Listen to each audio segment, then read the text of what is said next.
Hello everyone, today's a long-awaited video about obesity in the military and the potential impact of the misconceptions that people have about their weight status.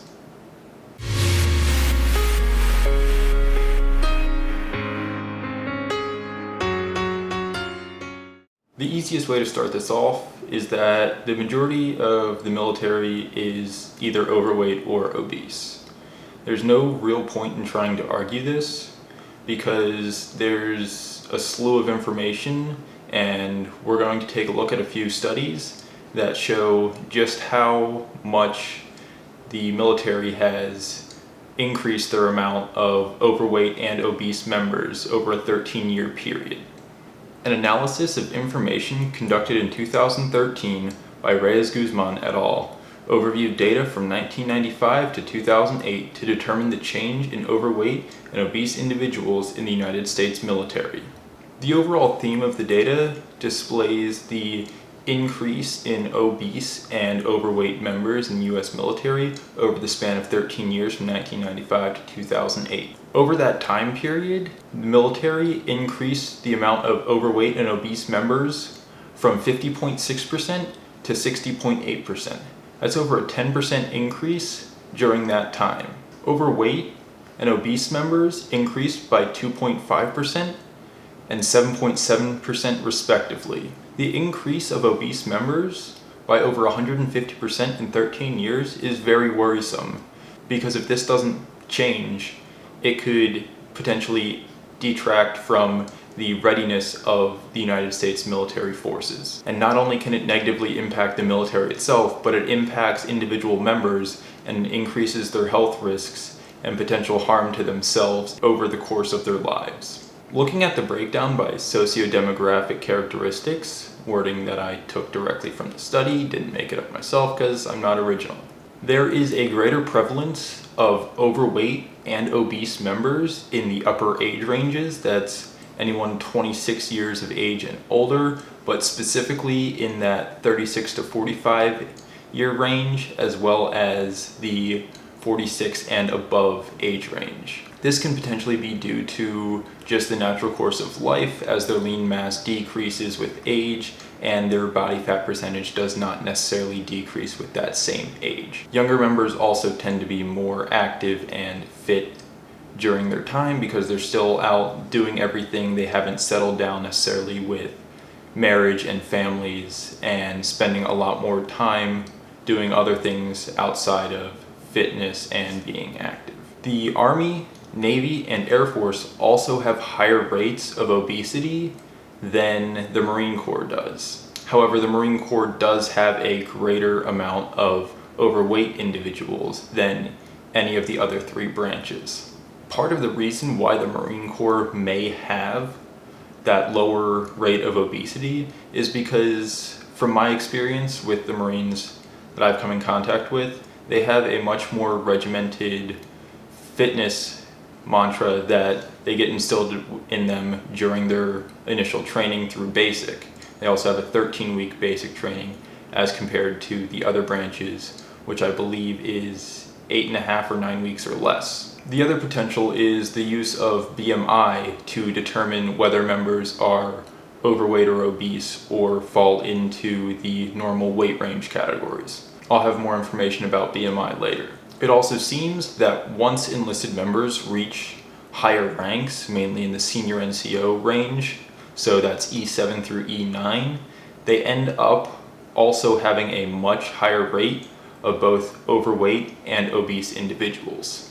This can potentially be due to the fact that at that point they move into more management and back office type of roles, where they're doing less of the physical actions that the lower ranking members do, and are more in that management style position where they're at a desk a lot more, making sure everything's running smoothly without actually doing the work hands-on necessarily themselves. Warrant officers as well tend to have a much higher overweight and obese population than the other section. It was also found that heavy drinkers, so anyone that drank more than 5 drinks at any one sitting each week over the last 30 days, and members who screened positive for depression had a higher propensity to be either overweight or obese. Now this plays into when health practitioners are assisting members with weight loss to also treat any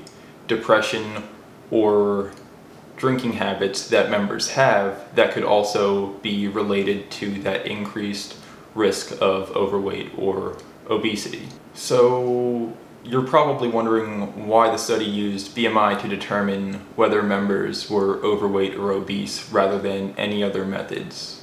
Well, BMI, for those that don't know, uses your height and weight, inputs it into an equation, it outputs a number, and that number is put onto the BMI scale, and it determines where you fall, whether you're underweight, normal weight, overweight, or obese. So the formula is your weight in kilograms divided by your height in meters squared, or for imperial units, it's 703 times your weight in pounds divided by your height in inches squared. That number output is then compared to the scale, where anything under 18.5 is considered underweight, anything 18.5 to 24.9 is considered normal weight, anything 25 to 29.9 is considered overweight, and anything 30 and above is considered obese. The biggest detriment that BMI has is that it doesn't take into account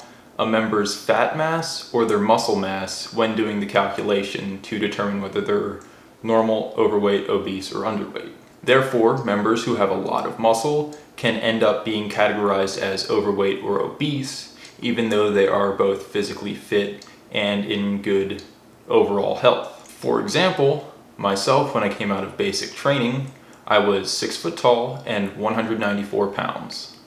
So we plug my information into the formula. We have 703 times 194 divided by 72 inches, which is 6 feet, squared. We do the calculations and we get 136,382 divided by 5,184. Doing the division, we end up with a 26.308. Now if we compare that to the scale, it would end up putting me into the overweight category. I'll throw a picture of what I looked like right after basic training up on the screen now, and for most people, they would not consider that to be overweight. So obviously BMI isn't perfect, and it does have its flaws. However, Heinrich and colleagues did a comparison study of body fat, waist circumference, and body mass index in classifying obesity. They found that BMI tends to underestimate obesity when compared to body fat percentage. BMI misclassified 78% of women as non-obese when they were actually in the obese category using body fat percentage metrics. Waist circumference and BMI were both found to underestimate obesity. About 50% of men and 21 to 32% of women were classified as obese, whereas 80% of men and up to 98% of women were classified as obese using the body fat percentage cutoffs. You might be wondering why there's such a high percentage of overweight and obese individuals in this study, and I'm going to throw up one of the categories that were required for members to actually participate in this study. As you can see, members were required to be within 5 pounds below or equal or exceeding their maximum allowable weight according to the United States Air Force weight and height tables. That's why these percentages ended up being so high, because the members were required to be at that upper end or above. So why is BMI used when it potentially underestimates obesity and can overestimate people who have an increased amount of muscle mass? The easiest way to describe this is that it's the easiest method to do for large groups of people. The test itself isn't invasive. You just take the member's height and weight, plug it into the equation, outputs the number, classified, done. Imagine trying to do something like a DEXA scan that takes several minutes to conduct on everyone in the military. It's like 3 million people in the military. The military physically doesn't have the capability to do that for everyone 1 to 2 times a year to measure their overall body fat percentage, to classify them into underweight, normal weight range, overweight, or obese. BMI also has an overall good rate of prediction for overweight and obese individuals. And even body fat analyzers using bioelectrical impedance or hydrostatic weight tests or DEXA scans can have a couple to several percentage points off when measuring body fat percentage, and tend to be much more costly and time consuming. So even with its flaws, the BMI comes down to being the most efficient method to categorize people into the underweight, normal weight, overweight, and obese categories. And one of the problems that could potentially be with the first study is that everything was self-reported. So it's self-reported heights, self-reported weights. The potential problem with this is that people could always lie on a survey that's anonymous. However, people do tend to submit nearly accurate depictions of their height and weights in most studies, so it's not as much of a factor as you would think. Also, with the increase in overweight and obese percentages, it kind of detracts from the fact that people would be lying, because most people wouldn't want to portray themselves as being overweight or obese. So all of this ends up leading to the question about, do people actually see themselves as being overweight or obese? And how does their self-perception of their weight play into what choices they end up making to live a healthy life, whether it be noticing that they're overweight and dieting to try and get down to a healthy weight? Do they think that they're at a healthy weight even though they're overweight or obese? And I'll leave you with that.